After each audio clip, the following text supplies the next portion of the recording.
I'm Chris Turner, and this is the Empowered Parent Podcast.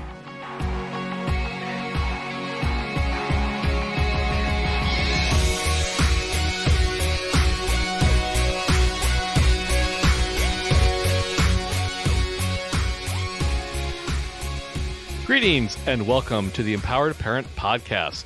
Joining me once again are Ryan and Kayla North. Hi, guys. Hey, Chris. Christopher, my man.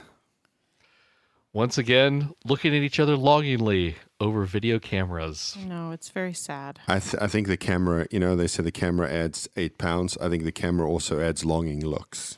Does it? You're saying you're not longing to be in the same room? You're in the same room with me, so that's good. Are you serious? The other night, me and Chris and our friend Keith Link did a 3 old guys Zoom call because we just missed each other's company so much. Yeah, we had a mom's That's group. my boy. We had a mom's group the other night where we had I think there were 11 or 12 of us on the call all at once. And all of us, we normally meet once a month. And I said at the end of it, do you girls want to meet in a couple of weeks? And they all went, yes. It was whoop, just all at once. Everybody was like, yes, we need to meet more than just once a month during all of this crazy. Hey, one of my favorite memes I've seen in lockdown is the one that says, check on your extroverted friends. We're not doing okay. Right. Now, Chris, you talk about this a fair amount, and anybody that meets you when we're at events and we meet podcast listeners, you're always very, very, very gracious and engaging, and you smile, and if they want to take pictures, you do that. But I think you're pretty open about the fact that you're not really a people person. Not with strange people, no. I'm really not. Gotcha. So that's why he's okay with our listeners, because they're not strange. They're awesome. Well, okay, let me rephrase that. I don't mean strange as in weird. I mean strange as in unknown. Yes. Yes. So when your mom said don't speak to strangers, you took it to heart. I took that to heart. He never outgrew that. Don't talk to strangers. Right. Whereas my kids, we go places and they're like, Mom, why do you talk to everybody? Seriously, you don't even know that person. Why are you having a conversation with them? And I was like, I was just being polite. We were just talking about stuff while we waited in line. What attachment style is indiscriminately friendly from? I forget. It is almost 1 a.m. here in the morning while we're recording this. Oh, my gracious me. Yeah, no, although I think I'm a little bit introverted. I flustered her with my question. You did. I think I'm a little bit introverted. I get worn out being around people for too long, and I want to be by myself for a little bit, but then I'm also energized by people. So I don't know. I'm a conundrum. So I think that's just a normal cycle, though. Maybe even for extroverts, is you got to recharge at some point, right? Yeah. Hey, listen. But I'm missing being around people for sure. I tell people this all the time. Even Jesus said, "Hey, let's go to the other side of the lake." Yeah, I need to go over here in this little garden by myself and have a alone time with Dad. Well, that's the second instance of it that you just mentioned there. But I think that a lot of times, our audience is primarily Christian. And a lot of our work is done with churches, and so a lot of times when we encounter people, we really feel like there's a sense that if I don't really just burn myself out, I'm not really in service to the Lord, and that's not really consistent with the way Jesus lived his life. And so, right. At this time where things are hard, right? It is hard being confined to quarters with everybody. I think we do need to take really good care of ourselves, because I think that some of the things that COVID-19 has revealed in our culture is that we are a hyper-stressed culture. Yeah, for right? sure. We just are. And because this is being recorded at the end of the 4th week of shelter in place. But let's not forget that, at the end of the 1st week of shelter in place, there were some things that came to light that are just really really upsetting. A friend of ours is a chaplain at the largest children's hospital in Fort Worth, and she said that by the end of the 1st week of shelter in place, they had seen as many deaths as a result of abuse. Child abuse cases. Many child abuse cases as they would typically see in a month. Like in the first week of shelter in the in first place. week of it, right? And then while you have to be concerned that number, that statistic is even worse because a enormous buffer, the school system, where these teachers are trained to check on these kids, to know what to look for, and a lot of those reports are coming from school. So if there's been this enormous increase in 1 week, plus the kids aren't going to school, the real abuse number is really, really terrifying. I was speaking to our friend Jelana Goebel yesterday up in Oregon with the Portland Leadership Foundation and Embrace Oregon. And if you are up in that part of the world, please connect with those organizations. They just do amazing work up there. But she said to me that calls to the abuse and neglect hotline in Oregon are down by 70%. Wow. Right, child abuse hasn't gone down by 70%. Right. So It's that's just not being the calls have reported. stopped. yeah, and that's what's just really, really terrifying about that. Here's another one, and I could do this all night, but I promise this will be the last one. I read the story in 2 weeks ago, so it was in the middle of the second week of shelter in place, and it said that divorce lawyer business is booming. I'm like, dude, how on a knife's edge was your marriage if after 5 days of being in the house with your spouse, who usually goes to their job every day or may travel for their job, you're like, I'm out. Yeah. Yeah. Well, I mean, it's like all the stress that you were already feeling, and then the stress of, our kids have been like thinking about all the people that they know, all the loved ones that have, because they keep hearing this like, who is in the most at-risk population, and they keep thinking of the people that they know that are in that at-risk population, right? And so imagine like all of us are all of a sudden thinking that we're thinking of who's at risk, who's the most likely to get something that we know, and then it adds stress to whatever stress load we already had. So if you were already living at that high stress level, which most of us were, then you're adding on this worry about, going out to get something, going to the store, I could catch something, and we've seen our kids kind of internalize. Some of them have internalized, some of them have externalized things, right? So some of our kids we've seen bizarre behaviors from, but we know that it's a stress response for them. We know that it's a fear that they are not expressing. So we've had to dig into it a little bit. So we've seen, food issues have kind of come back up as a result of, things that had long been, basically worked through. They had, maybe they had gone through a stage where they just couldn't get enough to eat. And a lot of our kids are in a pretty good place for the most part. And we were finding that all of a sudden now they were eating more. And again, we homeschool. So, I'm used to feeding my kids, breakfast, lunch, and dinner at home and snacks and that kind of stuff. But it was amped up from that. And so, we were just seeing all these things and we're just like, their little bodies are feeling the stress even when they're not saying anything. Yeah. Right. I think it's twofold, right? And so, because I completely agree that it is their bodies feeling the stress, but also for our kids who come from environments where there was neglect surrounding food, that didn't have a consistent and predictable access to food. The talk of lining up with things. Even just seeing images of toilet paper shelves with no toilet paper on triggers all that shortage stuff, right? All those shortage memories. And all of the survival stuff kicks in. We often use the phrase, "Oh, I'm a stress eater." Well, the truth of the matter is that everybody's a stress eater, right? Because your body is getting ready to run or to fight.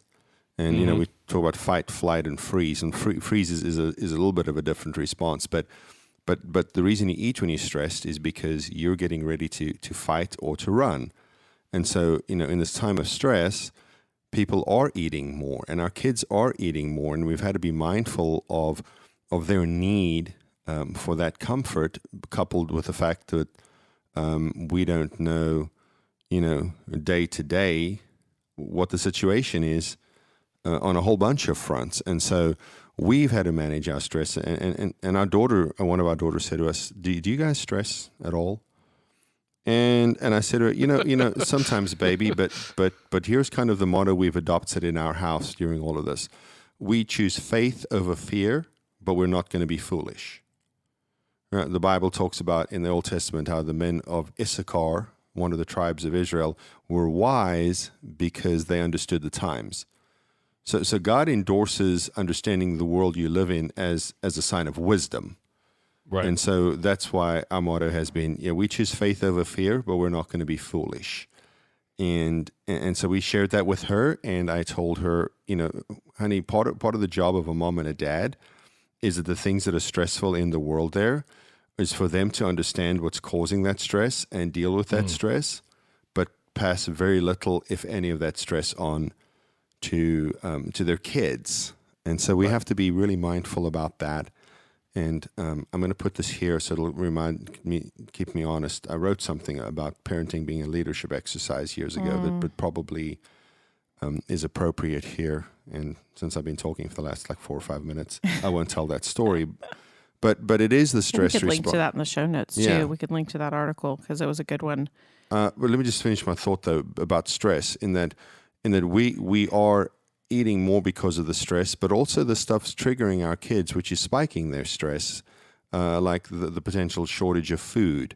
About all of a sudden, they used to be around this whole group of people, and then they were removed, particularly kids in the foster care system, and then they were moved to another family, and then they didn't get to see those people again. And now all of a sudden, our kids are re-experiencing that for a different reason, is that they don't get to see the people they're used to seeing, and I think that's triggering, and it's bringing back memories. And for us as parents, oh my gosh, Kayla and I have had to do a great job of really keeping each other dialed in here and really making sure that if one says to the other, hey, you kind of need to just kind of be mindful and remember what's going on here, that we've decided, so far it's held for 4 weeks. Let's hope it holds for however much longer we do this, that it hasn't led to an argument yet because we understand. It doesn't make it easy. It doesn't mean that tears haven't been shed. Kayla was upset too, as I recall. But the irony of this is the more stressed you are, the more it actually compromises your immune system. And if you're trying to make sure that you're in the best possible shape, if you get this thing, you really are going to have to do a lot to reduce your own stress, because that is a friend to your immune system, reducing your stress level. Yeah. So speaking of reducing your stress level, Okay. I'm sure a lot of our parents would love to know how they might be able to do that right now. Right? It's weird because, I used to go, one of my things that I love to do is actually love to go just out of the house for a couple of hours and do stuff on my own, like go get a pedicure. Like that's something I really enjoy. Maybe go just shopping, not even buy a whole lot of stuff, just looking at things, right? Just doing things. And I can't do those things. So I'm having to find other things that I can do. Maybe it's putting in my headphones and just listening to some music, or, reading my Bible uninterrupted for maybe 10 minutes, just having a little bit of time, even if it's, on the couch or whatever. I think it's been harder to find though, I would say, harder to find those moments away. Or like the other night we put the kids to bed. Well, actually, we fed the kids a little earlier than usual. One of our kids actually was like, why are we eating so early? I mean, it just seemed really crazy early to them. I think it was like 5:30 or 6, which for us is really early. Yeah, we wanted to feed them at 6:30, and I remember being disappointed that we only got them fed at 7 because of what you're about to tell and how we had to kind of speed through it. Oh, so that's funny. Yeah. Because we were trying to get them to bed. We were trying to get them to bed early because we planned a date night. So we fed them. They had something else, and then put a movie on for them, and then we cooked our dinner while they were watching a movie, and then ate our dinner while they were getting jammies on and getting ready for bed, so that we could kind of have a little bit of alone time because our kids are old enough now that really we tuck them into bed, but they can all help get our one little one ready for bed, and they can all get themselves into bed. And so we were like, we're just going to have a date night. We're going to cook food just for us, and we're going to spend a few minutes. Now, it didn't quite turn out the way we wanted because we were running a little late, and And I had to be in a Zoom meeting at 9:00. Yeah, but it was really nice just to sit and eat our dinner together, just the two of us, a hot meal, and talk to each other. And the kids were pretty good about leaving us alone. Yeah, but which is not their style. Yeah, which is hard. But I think finding just those little moments of time, or even just going for a walk by yourself, or going outside and just enjoying. If the weather's nice, it's been pretty nice around us. You just have to be more intentional and more creative. And I think, a lot of people are finding that they have more time right now, but just no place to go. And so I think you can be creative just at home, but also helping your kids feel calm so that the general stress in the house feels calmer, right? Yeah, and you talked about going for walks and stuff. So we've been a lot better about going for walks. And I mentioned this in the previous episode, Chris, throwing the Frisbee and playing Foursquare outside with the kiddos. Today was so funny because we have the most hyper-vigilant guard dogs at our house. Yes. If you've been listening to the show for any period of time, you've heard the click-clack of their nails on our hardwood floor in the dining room where we record this. One's a Schnauzer and one is a lab mixed with a beagle, maybe. Some kind of dog that howls, because he howls. Yes. But boy, if a squirrel runs across the yard, or a bunny, or a dog, or a cat, or a leaf blows across the yard, they just, they just go into full attack, aggressive bark mode. And so this couple, they were walking their Chihuahua today, and Kayla, we looked out the window to see what the dogs were barking at, and Kayla said, "Man, do you feel like dogs are like, okay, seriously, walking me every day? Can you two just maybe go for a walk without me and let me rest today? Because the dogs of America have never been walked as much as they are currently being walked." Seriously, except the dogs in our house, because they're ridiculously bad on a leash. Oh, I mean, Albus is so strong, Chris. I'm a big dude, right? And he was dragging me the other day. I turned around and brought him home. I could not. And he's got a harness, and we've done every he's ridiculous humane precaution to get him to walk well, and he is just. He's a bad. We probably didn't walk him enough when he was a puppy, and now he is just a really bad leash walker. And he's strong, and I'm like, but hey, that's how we're stressing out, getting dragged across the street by our dog. Yeah. I remember when our 17-year-old son Tyler was about 7 years old or whatever, and he's he's a true firstborn in that he is he's a bit of an old soul and has always wanted to be grown up and older than he is. And so he and I were walking the dogs in our old neighborhood, and he said, our old dogs, who sadly now both have passed, they were such great dogs, Presley and Valentine. And so he wanted to walk one of the dogs, and I was reluctant because he was 7, and they were full-grown dogs. But Presley was pretty good on a leash, and so he said, "Well, let me walk Presley." And so I did, and it went just fine. And so the next time we took the dogs for a walk, I just handed him the leash. Well, you hook you kind of loop the leash through the little loop at the end, and then you put it on your arm so it's tight. And he did that, and he just started walking, and a cat darted across in the yard across the street. And he had flip-flops on, which made running really difficult for him. So the dog's dragging him, and he's running as fast as he can. His flip-flops go flying, and as he gets just across the street to the neighbor's driveway, he trips, and the dog drags him up the little ramp into the driveway before the thing comes off on his arm. It was. And the reason, road rash. Oh my gosh, it's bad. It's like he was like a professional cyclist who just overcooked a corner or something. But yeah, and the reason that's so fresh in my mind is because he and I were talking about it yesterday. He still remembers that like it just happened. But again, we might be digressing. Yeah, we do. We digress a lot. It's a conversational podcast. Hey, the body keeps score. Oh, can I get a witness? Oh my gracious me! But it was interesting, though, when our daughter was asking us about do we ever feel stressed. She was one we've probably talked about. She has really high anxiety. And so everything is, makes her pretty anxious. And so for the last, month, poor thing has hardly slept. I mean, she's been to bed. It's been after midnight most nights when she finally falls asleep. And then, 1 or 2 nights a week, she's so exhausted she falls asleep by like 8:30 or 9.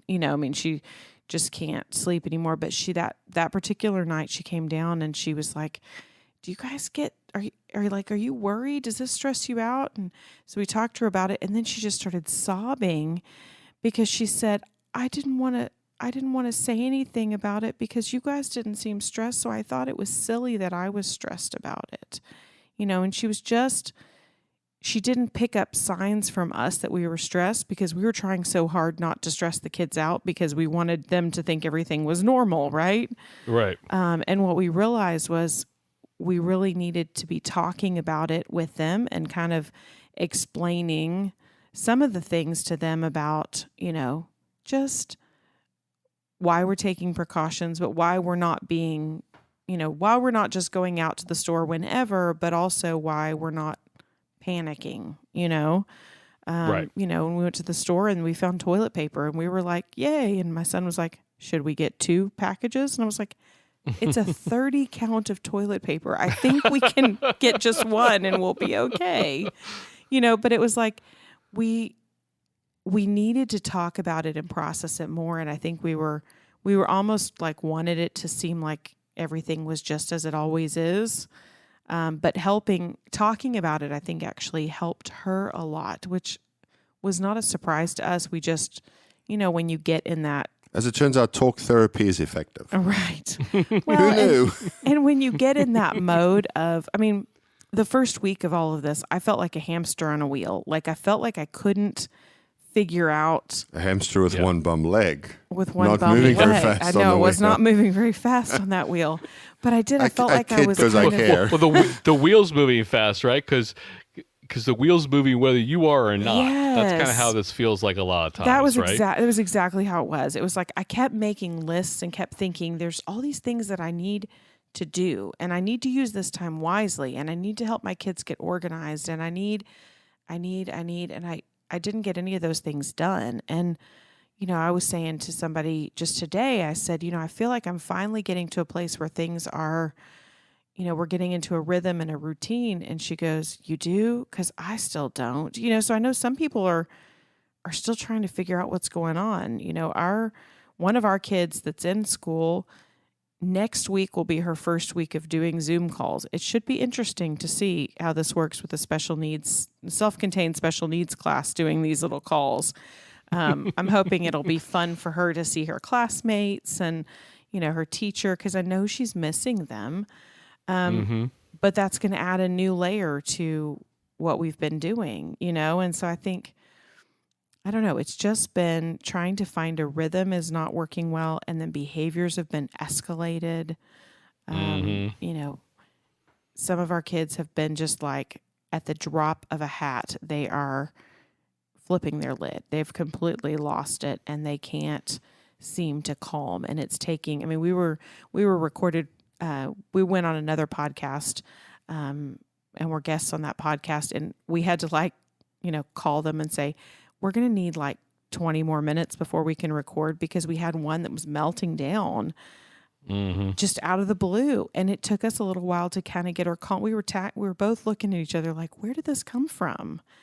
But that seems to be happening a lot more lately. Yeah, so we do want to give a shout out though to Sandra Flack and the Justice for Orphans podcast. Sandra's an old ministry friend of ours. I've known her for a long time, and they do a lot of great work up there in upstate New York. So just thanks for having us on, Sandra, and I hope that you'll listen to this episode and smile. But again, thanks for having us on. Yeah, it has been so good, and every day there's bad news on the news, but I want to talk about the good here, and I don't want to diminish the bad. I get that there are millions of people who have lost their jobs and industries are really suffering, and there are people dying. But in the midst of all of that, which is bad, Chris, and I was speaking to some church leaders today, and I said, this is our chance now we need to, in this time, while we are being made to lie down, be equipping and preparing for when things do go back to normal, because people tend to go to the church for answers, and we need to have the answers for them. But what has been good, it has really forced us to believe, do we really believe that kindness and nurture, along with the structure, are what the kids need? And so we tend to want to control things more when we're stressed as parents. But Kayla and I have really tried to take some deep breaths. Like when the kids have come down, we had two examples in this past week with two of our different kids. Like one came down and said they couldn't sleep, and they were stressed, and it was like 11:30 at night, and they should have been asleep hours already. And they're just lying in their bed, not being able to sleep. And I said, hey, Kayla and I were watching a TV show, and so we have some of those those shooting range earmuffs. I think that's what they're called. Noise canceling. Thank you.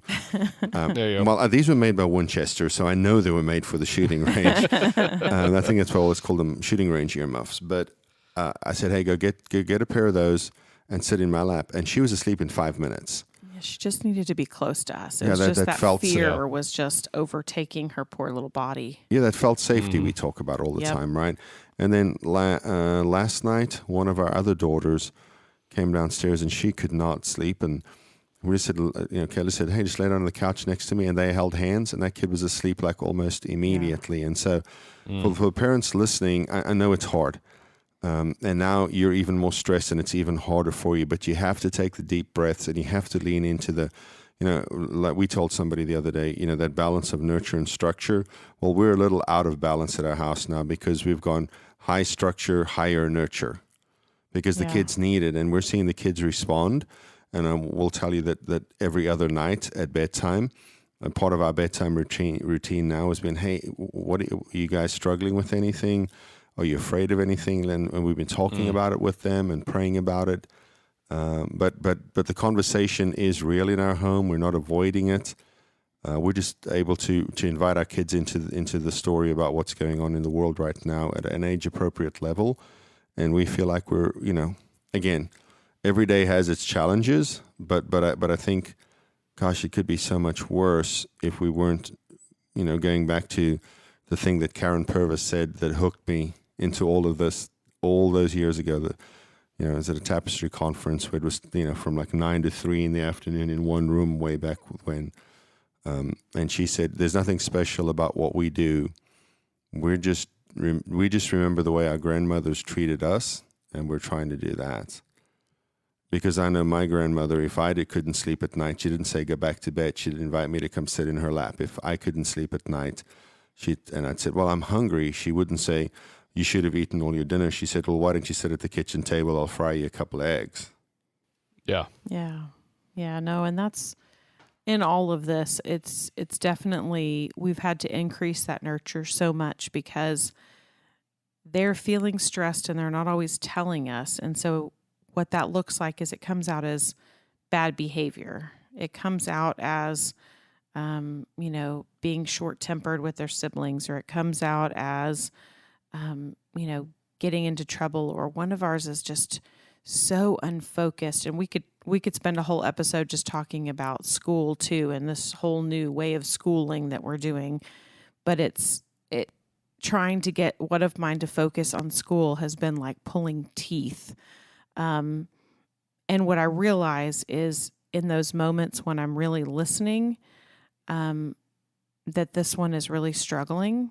But what it looks like is can't focus, can't pay attention, and then all of a sudden a really hard question comes out. And so I know this kiddo is processing and trying to figure out the world around them, and that's why, their brain is just so unfocused. And I think about myself that first week and how I felt like a hamster in a wheel. I think some of our kids are still stuck in that hamster in a wheel, trying to figure out, trying to make sense of everything. And my adult brain has made sense of it and gotten me to a place where I can go, okay, this is our reality right now. Let's make the best of it. I had a friend, she was like, stop saying it's our new normal. She's like, there's nothing about this that is normal. I agree with that. This is abnormal, and we need to treat it as abnormal. but we can find rhythms and routines in all of that. And my adult brain has been able to do that now 4 weeks in, but our kids' brains have not. And they're still trying to make sense of everything. And we're trying to jump them back in. We're like, okay, it's been 4 weeks. It's now time for you to, snap out of it and get back to reality of, you got to do schoolwork, you got to do chores, you got to do X, Y, Z. But the reality is that their brains are still developing, and they're going to need some extra time, and they're going to need things to change, and it's not going to be life as usual for a while. Right. So I know you probably want to wrap this up, Chris, but if I could just say one last thing. So often we tell parents and church leaders, and now as we start working with schools as well, that the two of your best friends in parenting or in crisis, and sometimes parenting and crisis overlap. Yes. Is creativity and flexibility. Yeah. And people who are inflexible will struggle in crisis. People who struggle with creativity will struggle in crisis. We've watched more movies with the kids the last 4 weeks than we typically do. Their bedtime's been a little later. We've let them sleep in a little in the morning. Those are not damaging things. Those are not permanent things. Those are just providing a little bit more of that kindness that children thrive on at this time. And so remember, be creative, be flexible. Those are your friends in these days. Yeah. Yeah, an acquaintance of mine online said the other day that she thought that the less school and more sleep all of our teenagers are getting will be of greater benefit for them than the less school that's getting attended right now. Absolutely. Testify. And so you pass that on to your friend, your online friend, that when you shared that with me, I bore witness. I'll do just that. Thank you, Chris.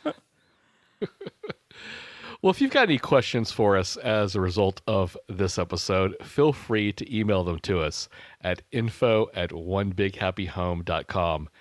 If you're on the Twitters and you feel you can be concise and squeeze it into 280 characters, please feel free to tweet it to us at onebighappyhome. We have a Facebook group just for our podcast listeners. Search for the Empowered Parent Podcast. You can subscribe to this podcast in iTunes, the Google Play Store, and Spotify. Just search for the Empowered Parent Podcast. If you've enjoyed and gotten value from our show, we would appreciate a review in any of these locations.